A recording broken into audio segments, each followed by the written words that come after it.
467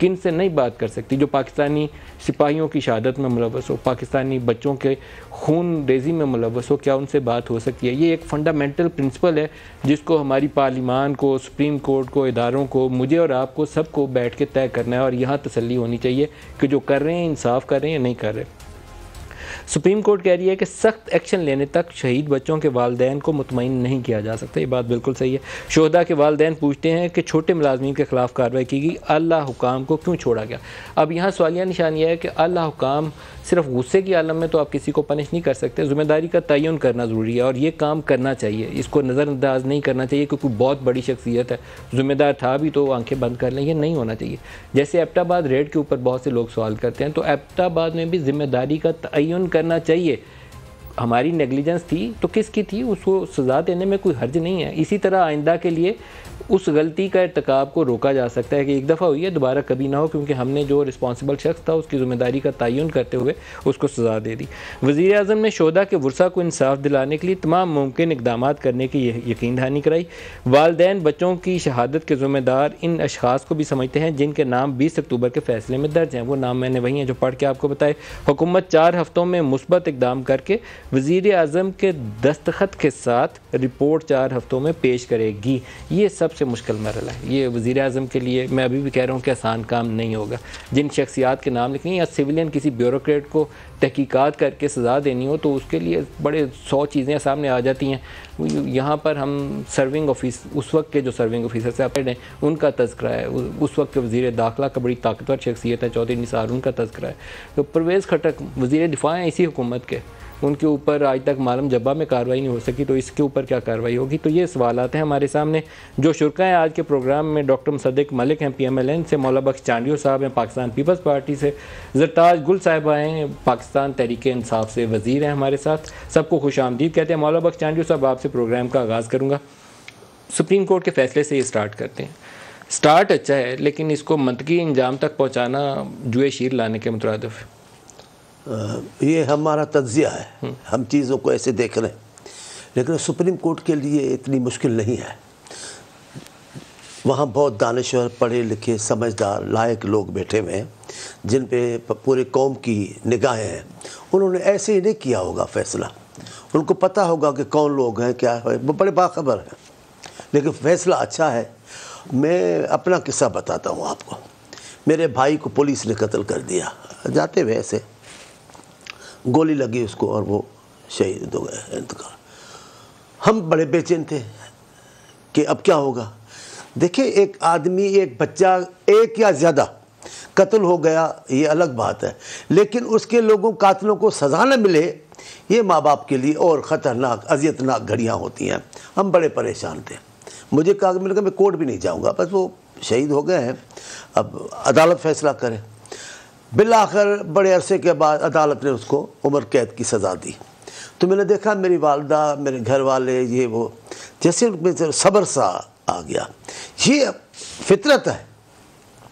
جو ہوا ہے پشاور میں یہ عام واقعہ نہیں تھا، یہ بہت بڑا واقعہ تھا یہ APS والا، لیکن ہوا کیا، اس کے بعد ہوا، سزائیں آئی ہیں۔ لیکن لوگ کیا کہتے ہیں، پاکستان کے لوگ کیا چاہتے ہیں کہ جو ذمہ دار تھے، جنہوں نے غفلت برتی، جو لا تعلق بنے رہے ساری صورت، ان کو سزائیں ملنی چاہیے۔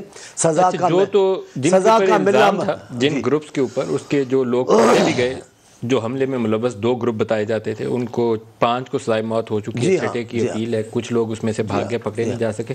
ڈاکٹر مصدق ملک، لیکن اس کو تھوڑا بڑھا دے، ضرور میری بات آ جائے کہ لیکن لوگ ہمارے لوگوں کے غفلت کا بھی حساب کتاب چاہتے ہیں کہ ہمارے لوگ کہاں تھے، جو اصل میں ہماری ریاست کہاں تھی۔ پٹیشن اصل میں ہے ہی ان لوگوں کے متعلق۔ ڈاکٹر مصدق ملک، یہ بڑا امتحان ہے۔ جن لوگوں کا نام سپریم کورٹ نے اپنے حکم نامے میں درج کیا، وہ نام میں مطلب پڑھنا بھی ٹی وی چینلز کے اوپر آسان نہیں ہوتا، تو سپریم کورٹ نے حکم دیا ہے وزیر اعظم کو کہ 1 2 3 4 5 6 لوگ ہیں، ان کے اوپر آپ فیصلہ 4 ہفتوں میں کر کے بتائیں کہ اس میں سے کس کی ذمہ داری ہے، اور اس کے سزا دے کر پازیٹیولی رپورٹ کریں، اور دستخط کے ساتھ رپورٹ کرنا ہے۔ وزیر اعظم کو طلب کرنا اور پھر یہ حکم کہ اپنے سگنیچرز کے ساتھ رپورٹ دے، کتنی اہمیت ہے اس بات کی؟ میں نے سپریم کورٹ کا نئی فیصلہ پڑھا. میں اس دن جو تمام کاروائی رپورٹ ہو رہی تھی وہ میں لمحہ بلمحہ سن رہا تھا. سر صاحب وہ 3-4 صفحوں کے اوپر ہے لیکن تحریری طور پر انہوں نے حکم نامہ لکھوا دیا جو کل ہم ویسے پڑھ رہے تھے. مجھے کچھ فرینکلی اس سارے دن کی سمجھ نہیں آئی کہ اب میں سمجھتا ہوں کہ اگر وزیر اعظم صاحب نے وہاں پہ جا کے بولا کہ آپ حکم دیں تو میں سمجھتا ہوں کہ سپریم کورٹ کے حکم کی وجہ سے تو وزیر اعظم یا کسی بھی ایگزیکٹو کو کارروائی نہیں کرنی چاہیے. ایگزیکٹو کو تو کارروائی اس وجہ سے کرنی چاہیے کہ کارروائی مقرر ہے, کارروائی ضروری ہے, کارروائی ہونی چاہیے.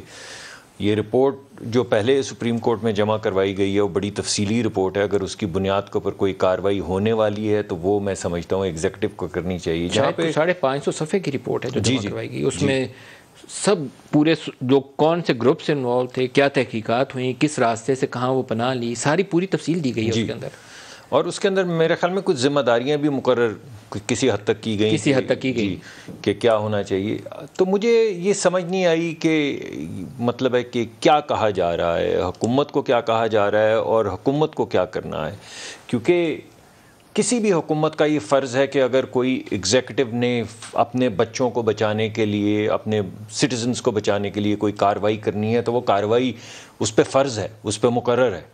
مجھے یہ نہیں پتہ چلا کہ سپریم کورٹ نے ان کو کیا کہا ہے کہ آپ پہ جو فرض ہے وہ آپ کریں, مگر کیا کریں, اور اگر جو کرنا چاہیے. دیکھیں اس میں ایک چیز کلیئر رہنی چاہیے, ان میں سے کسی شخص کی کیا ذمہ داری تھی. کہنے کو تو ہم کہہ سکتے ہیں کہ دے ور آل رسپانسبل. جیسے میں کہتا ہوں کہ یہ جو ٹیررزم کے خلاف بیانیہ ہے اس میں ہم کلیکٹیو رسپانسبلٹی ہے. میں بھی آنکھیں نہیں بند کر سکتا, آپ بھی نہیں بند کر سکتے.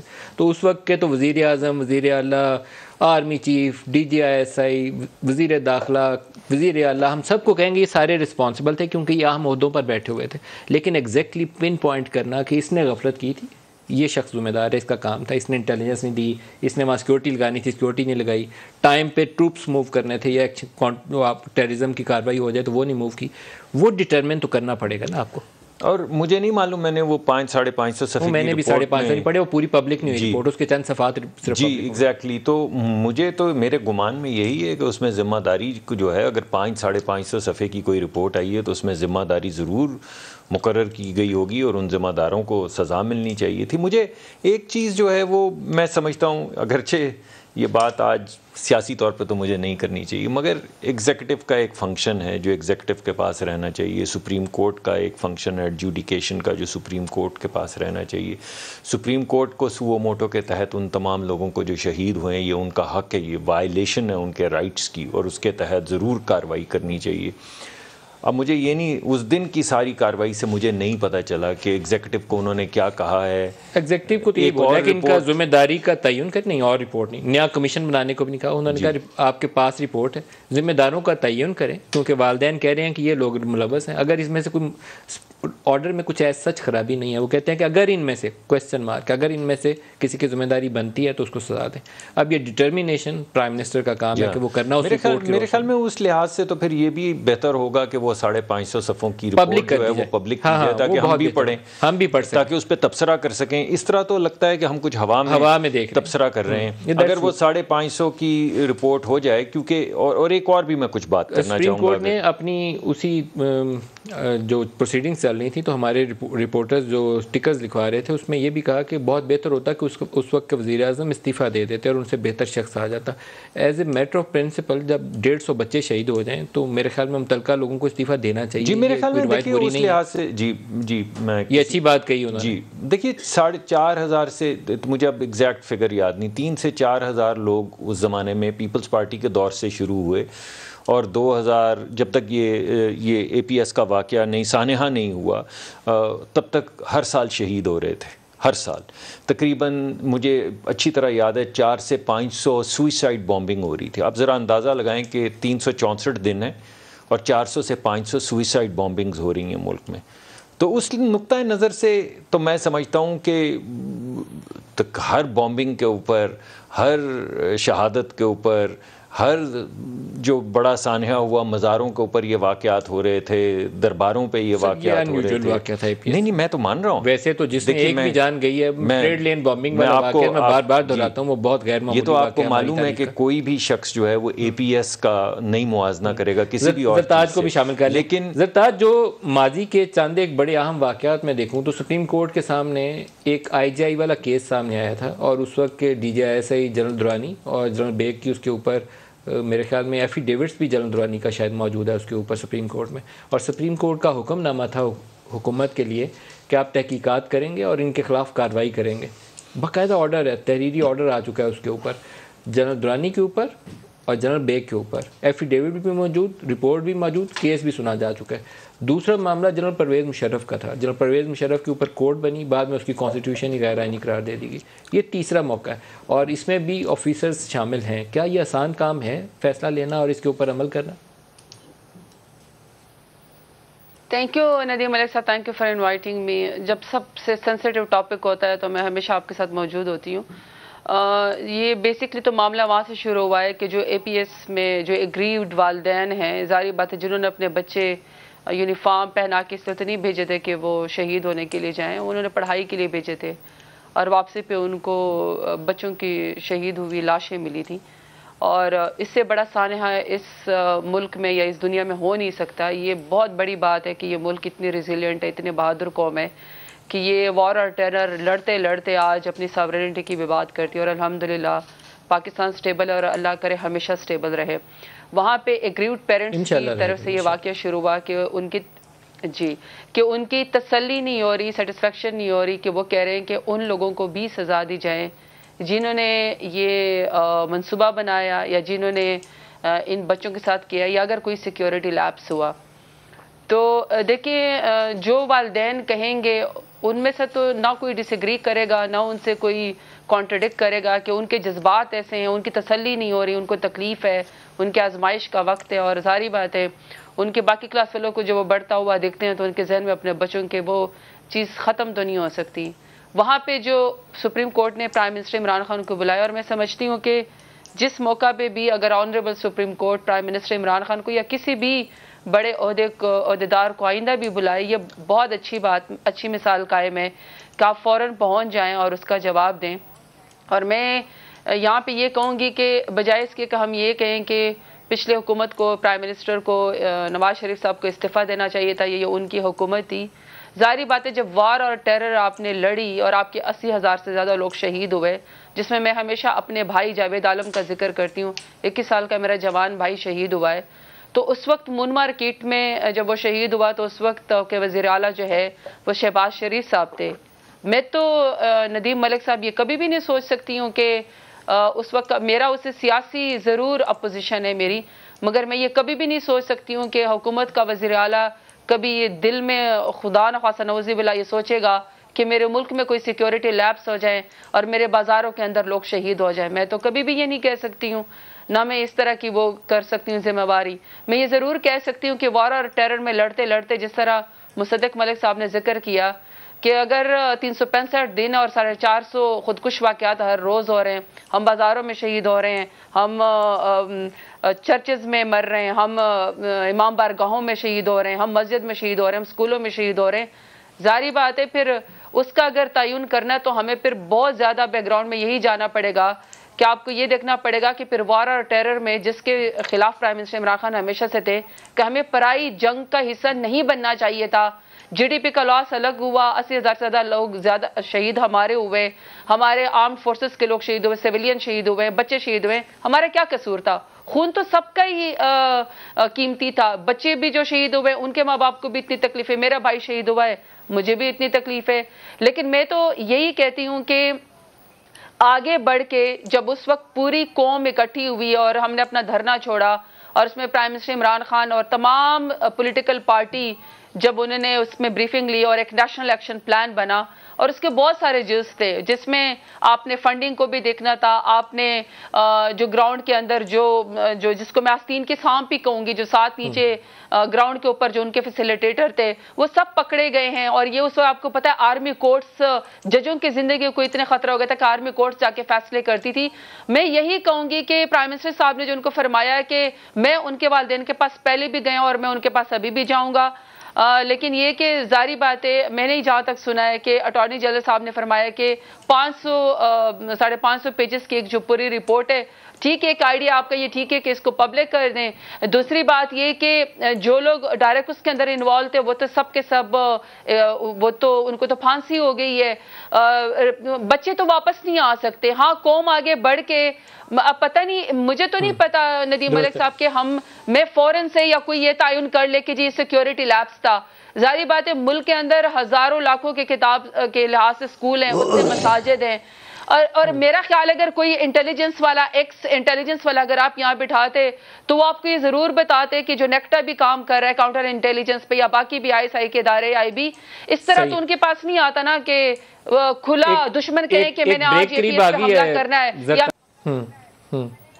جو ایک اس کا بہتر حل یہ ہو سکتا ہے کہ وہ رپورٹ پبلک کر دی جائے اور اس کے اوپر باقاعدہ بحث ہو جائے, پارلیمنٹ بھی بحث کر لے, ہم لوگ میڈیا پہ بھی کر لیں, پھر یقیناً اس کے اوپر حکومت بھی اور سپریم کورٹ کے سامنے تو رپورٹ ہوگی, لیکن شاید پاکستانی عوام اور والدین کی بھی تسلی اس معاملے میں بہتر طریقے سے ہو جائے, تشفی ہو جائے, اور پھر انصاف کے تقاضوں کو ملحوظ خاطر رکھتے ہوئے جو بھی مناسب فیصلہ ہے اس کو کر لیا جائے. بریک لے لیں, ہمارے ساتھ رہیے گا.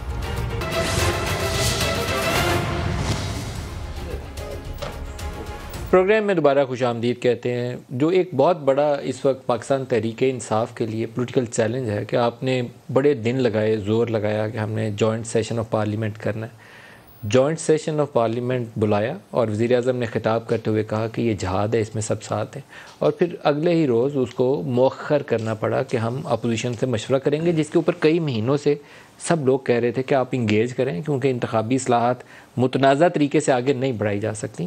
کنسنسس کے ساتھ تو اسے مان لے گا کوئی, ویسے کوئی انتخابی نتیجے کو مانے گا نہیں. کون سے فیکٹرز تھے لاسٹ مومنٹ کے اوپر؟ تو پرائمریلی حکومت کے اتحادی اس کا ساتھ چھوڑ گئے تھے کہ نہ ہم EVMs کے اوپر ساتھ آپ کا دیں گے کیونکہ ہمارے تحفظات ہیں, نہ انٹرنیٹ ووٹنگ پہ ایز اٹ از آپ کا ساتھ دیں گے جب تک ہماری تسلی نہیں ہو جاتی. ایک روز چھوڑ ایک ہفتہ پہلے بھی حکومت کو اس بات کا پتہ تھا. تو پرائم منسٹر کو شاید سب سے پہلے ان اپنے مشیروں یا وزیروں کا پتہ چلانا چاہیے جنہوں نے ان حقائق گراؤنڈ ریالٹیز کے باوجود وزیر اعظم کو یہ مشورہ دیا کہ آپ جوائنٹ سیشن بلوائیے, نمبر پورے ہو جائیں گے. حالانکہ پتہ تھا کہ اتحادی ساتھ نہیں ہیں, ان کے بغیر جوائنٹ سیشن میں یہ نہیں پاس ہو سکتا تھا, اور پھر اگلے دن وزیر اعظم کو مؤخر کرنا پڑا. تو سب سے پہلے وزیر اعظم کو اس مشورہ دینے والے مشیر یا وزیر کی تلاش کر کے پوچھنا چاہیے کہ بھائی کس بنیاد پہ پر مجھے یہ مشورہ دیا تھا, پولیٹیکل سیٹ بیک ہے. اور زرتاج آپ سے ہی اسی کا جواب چاہوں گا, کیوں نہیں رات تک یہ بات پتہ تھی, اگلے ہی دن کیوں یہ فیصلہ بدلنا پڑا؟ یہ تو دیکھیے ملک صاحب بہت ساری فیکٹر شامل ہیں.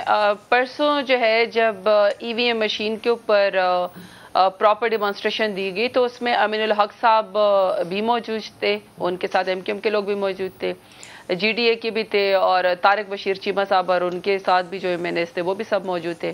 اور ہمیں جب ساری ڈیمانسٹریشن دی گئی تو اس میں میرا ایک بل ہے جو کہ مجھے پاس کروانا ہے, اسی طریقے سے 4 سے 5 بل ایجوکیشن منسٹری کے وہ پاس کروانے ہیں, اسی طریقے سے کرمنل لا امینڈمنٹ ہے بڑے زبردست ہیں, اولڈ یا والدین کے حقوق کے لیے ایک بڑا زبردست پروٹیکشن کا بل ہے. تو اس سب کے اوپر سب نے ایگری کیا. ووٹنگ کے اوپر بھی, اوورسیز پاکستانی کے اوپر بھی سب نے ایگری کیا. ایک بل ہم پیش کرتے تھے کہ یہ میری منسٹری کا بل ہے, اس کے اوپر کیا EVM کے اوپر الیکٹرانک ووٹنگ کے اوپر اتفاق تھا جب اتحادی جماعتوں سے ملاقات ہو رہی تھی؟ تو کیا الیکٹرانک ووٹنگ مشینز کے اوپر اتفاق تھا آپ کے اتحادی؟ یہی آپ کو بتا دیں جی.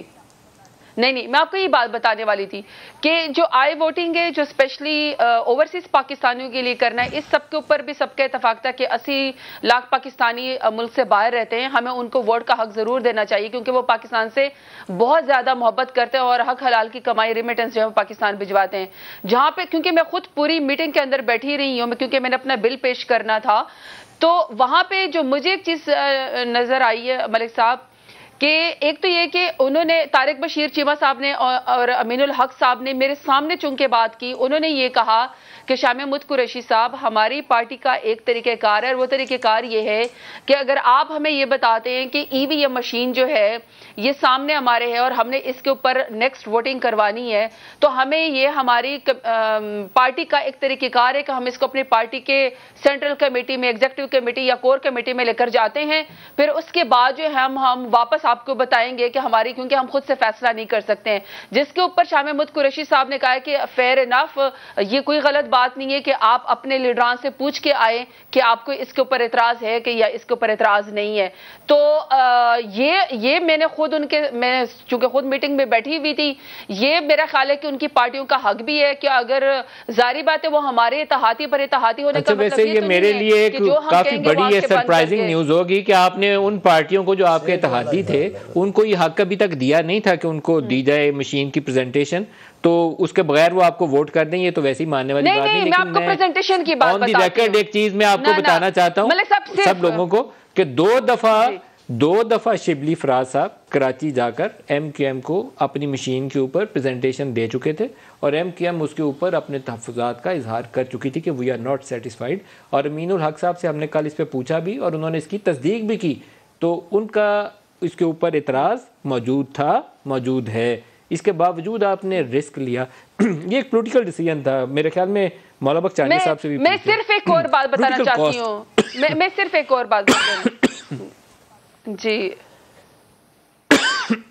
جی چانڈی صاحب، مجھے سمجھ میں بالکل بات نہیں آ رہی جو کچھ یہ کرتے. پہلے بات تو مجھے عزت ہے محترمہ کے لیے، لیکن پی ٹی آئی نے ایک طریقہ کار اختیار کیا ہوا ہے، اپنے جواب کو، سوالوں کو اتنا طول دیتے ہیں کہ اگلے کوئی لوگ بات ہی نہ. سینٹ میں ایسے ہو رہا ہے، کل بڑا شور تھا سینٹ میں.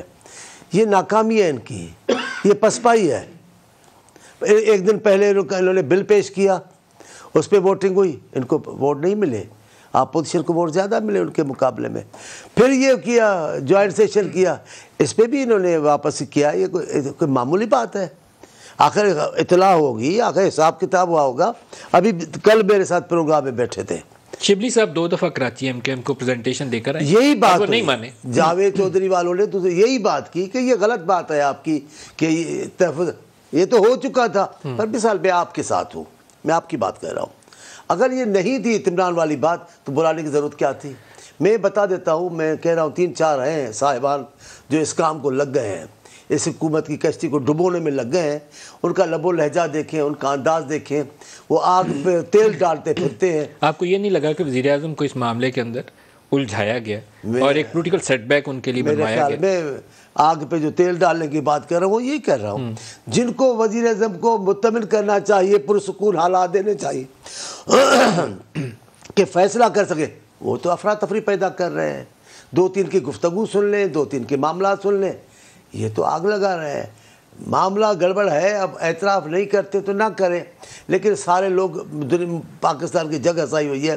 پارلیمنٹ کا مشترکہ اجلاس، حکومتی پارٹی کو بل کے معاملے میں شکست، کیا ہے اس کا مطلب؟ 2 بلوں پہ شکست ہوئی. کیا ہوا اس کا مطلب؟ ایک نون لیگ کا بل اس کا مطلب ہے آپ مقصد کھو چکے ہیں اپنے ایوان میں، ہمت نہیں کر رہے. آپ کا بل بھی واپس گیا، آپ اجلاس نہیں بلا سکے، جوائنٹ سیشن نہیں بلا سکے. اعتراف کرنا چاہیے، اور یہ بات ادھر رکے گی نہیں، آگے بڑھے گی. آپ دیکھ لیجئے گا تو چند دنوں میں آپ دیکھیں گے اپوزیشن اپنا مظاہرہ ضرور کرے گی طاقت کا. ڈاکٹر مصدق، بہت سارے لوگوں کا خیال یہ ہے کہ 3 سال سے یہ جو کولیشن گورنمنٹ تھی، اس کے اندر اتحادیوں کا ساتھ رہنا، فیٹف پہ آپ لوگوں کا ووٹ کرنا، اس میں وہ سیم پیج کا فیکٹر بڑا سٹرونگلی میٹر کرتا تھا.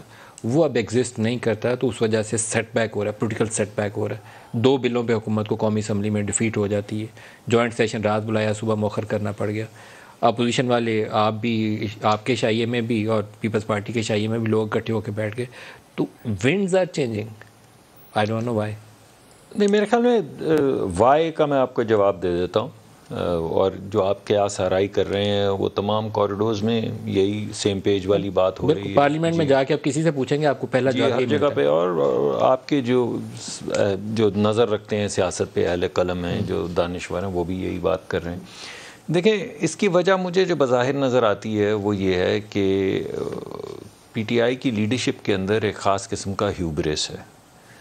میں کیوں کہتا ہوں ہیوبرس یعنی انا ہے جو ان کے آڑے آ رہی ہے بار بار. میں کیوں یہ بات کہہ رہا ہوں؟ جو بھی شخص ان کو سپورٹ کرتا ہے یا لے کر آتا ہے یا ان کے ساتھ کھڑا ہوتا ہے، تھوڑی دیر کے بعد اسے کسی نہ کسی طریقے سے رسوا کیا جاتا ہے for the lack of any word. جی مثلا آپ پرانا دیکھ لیجئے، آپ شروع ہو جائیے ماجد خان صاحب سے ان کا بڑا گلہ رہا، اور وہ بھی یہ کہتے رہے کہ میں خان صاحب کو کرکٹ میں لے کر آیا اور میرے ساتھ کچھ اچھا سلوک نہیں رکھا گیا. آپ جہانگیر ترین صاحب کو دیکھ لیجئے، یعنی پوری پارٹی کی جو فائنینسنگ ہے وہ جہانگیر ترین صاحب کرتے رہے اور اربوں روپے کی انہوں نے فائنینسنگ کی. جی جسٹس وجیہ الدین صاحب کو دیکھ لیجئے. اس کے بعد آپ علیم خان صاحب کو دیکھ لیجئے، انہوں نے پورے پنجاب کا خرچہ اٹھایا ہوا تھا پی ٹی آئی کا اور بڑا سپورٹ کرتے تھے. اس کے بعد آپ اتحادیوں کو دیکھ لیجئے، یعنی ایک ہی وقت میں جو اتحادی ہیں وہ وزیر بھی ہوتے ہیں، پھر آپ کبھی کسی کو کہتے ہیں یہ کسی صوبے کا سب سے بڑا ڈاکو ہے، پھر ان کی تذلیل کرتے ہیں، پھر ان کو کبھی لے آتے ہیں، پھر ان کو. تو میں سمجھتا ہوں یہ کچھ پرسنالٹی کا بھی شاید یہ مسئلہ ہے کہ کوئی بھی شخص جو زیادہ قریب آتا ہے، جو زیادہ سپورٹ کرتا ہے، جو ایک پیج پر ہوتا ہے، اس کو تھوڑی دیر کے بعد خفت کا. لیکن آج شام کو آپ اجلاس بلائیں کہ کل صبح نون لیگ یہ اجلاس کرنے جا رہی ہے، آپ کو پتہ ہوگا کہ آپ کے نمبر نہیں. دیکھیے نا، جب یہ سینٹ کے اندر بل ڈسکس ہوا، جب یہ ڈسکس ہوا، تاج حیدر صاحب کی کمیٹی تھی، اس میں بڑی ان کی بے شمار میٹنگز ہوئیں، اس میں یہ اتحادی جماعتوں کے اراکین وغیرہ وغیرہ یہ تمام لوگ، یہ تو زیر بحث رہا ہے نا. اس میں کوئی ایسی چیز تو نہیں ہے کہ کسی کو پتہ نہیں تھا کہ یہ جوائنٹ سیشن جو ہے یہ کس چیز کے لیے بلایا جا رہا ہے. تو سوال یہ پیدا ہوتا ہے کہ ایک دن پہلے، یعنی وہ جہاد کی جو تلقین کی، اس کے باوجود کیا ہوا جس کی وجہ سے وہی اتحادی جو ریلکٹنٹلی یا کبھی کبھی ولنگلی ہر وقت پی ٹی آئی کے ساتھ ایک پیج پر رہتے تھے، ان کا پیج پھٹ گیا یا وہ کسی اور پیج پر. آپ کے خیال میں ایسا کیوں ہوا؟ جی میں یہی سمجھتا ہوں کہ تمام جو ایک پیج کے لوگ ہیں وہ زچ ہو گئے ہیں اس پرسنالٹی ٹریٹ سے. جی مجھے لگتا ہے. ایک بریک لے لیں گے، بریک سے بعد تاج بی بی سے اس کا جواب لیتے ہیں. ہمارے ساتھ رہیے.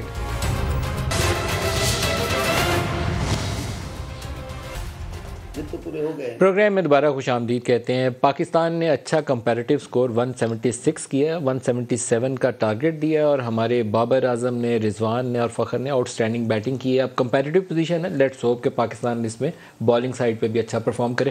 ڈاکٹر مصدق، لاسٹ فیو منٹس ہیں، T L P T T P parliament کا فلور کب لب کشائی وہاں پہ؟ جی دو تین بڑی اہم چیزیں ہیں. ٹی ایل پی کے حوالے سے بات کر لیتے ہیں. ہمیں 1-1.5 ہفتے پہلے بتایا گیا کہ ٹی ایل پی کو بھارتی فائنینسنگ کی جا رہی ہے، اور ہمیں یہ کہا گیا کہ بھارت کے ایما کے اوپر وہ ملک کے اندر دہشت گردی کر رہے ہیں اور ملک کے کابینہ کے وزیروں نے یہ بتایا. آپ کے پاس کلپس ہیں، آپ چلا سکتے ہیں، جس میں وہ یہ کہہ رہے ہیں. تو ہمیں سمجھ نہیں آئی کہ پہلے غلط بیانی کر رہے تھے یا اب غلط بیانی کر رہے ہیں. یہ تو نہیں ہو سکتا کہ ہماری حکومت جو ہے وہ بھارت سر فلور آف دی ہاؤس نہیں بات ہونی چاہیے؟ نہیں، ضرور ہونی چاہیے. میں آپ کو اس کا متن بتا رہا ہوں کہ کیا بات. منسٹر صاحب سے یہ بات وہاں پوچھ سکتے ہیں اور وہاں پہ آرگیو بھی کریں گے کہ بتائیے کیا. اور دوسری بات دیکھیے، اس سے ہوتا یہ ہے کہ آپ نے جن کو غدار آپ کہتے ہیں یا جن کو آپ کہتے ہیں کہ وہ انڈین ایجنٹ ہیں، وہ تمام سسپیکٹ ہو جاتے ہیں اگر آپ اس طرح کی حرکات کریں. تو یہ پارلیمنٹ کے فلور پہ آنی چاہیے. ٹی ٹی پی کے حوالے سے بھی میں یہی بات کروں گا کہ ابھی آپ ذکر کر رہے تھے آرمی پبلک اسکول کا اور ان بچوں کا چھوٹے چھوٹے. تو آپ پارلیمان کو بغیر اعتماد میں لیے یا ایک ریفرینڈم کرائے بغیر پارلیمان کو آپ نے نہیں بتایا کہ آپ ان کے ساتھ سیز فائر سائن کر رہے ہیں. انفارمیشن آپ نے دی. کوئکلی آگے چلاتے ہیں. جی میں چانڈیو صاحب کچھ میں آپ کو میری جو گزارش ہے وہ یہ ہے کہ پہلے تو اس بات یہ تو روز کر رہے ہیں. پہلے تو ابھی آپ بھی خوش ہو رہے تھے اور پہلے جلدی سے سائی بھی خوش ہو. میں جلدی بات کر رہا ہوں جیسے وہ ایک شو میں کرتے تھے. اللہ تعالیٰ پاکستان کے لوگوں کی اجتماعی خوشی کے لمحوں کو قائم رکھے اور یہ خوشیاں پاکستان بڑے دکھی میرے ملک کے لوگ ہیں. لیکن میں خوش نہیں ہوں، پر امید بھی نہیں ہوں. یہ ریاست مدینہ مطلب کے لیے استعمال کرتے ہیں، جہاد انہوں نے مطلب کے لیے استعمال کیا. جہاد کی روح سے ناواقف ہے. 1 گھنٹے میں جہاد کے جذبے سے دستبردار ہو گئے. وقت پڑے گا یہ ریاست مدینہ کے نام سے بھی دستبرداری کریں گے. کلوزنگ ریمارکس پارلیمنٹ میں T L P T T P اور تمام ان تنظیموں سے بات چیت کا زیر بحث آنا چاہیے. Closing remarks.